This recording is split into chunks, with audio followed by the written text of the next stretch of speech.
Abans i després.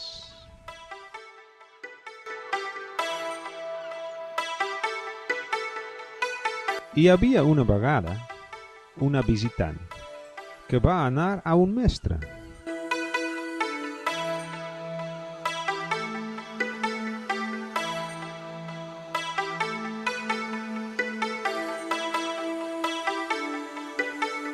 Sisplau, senyor, em pot explicar quina és la diferència abans i després de la il·luminació?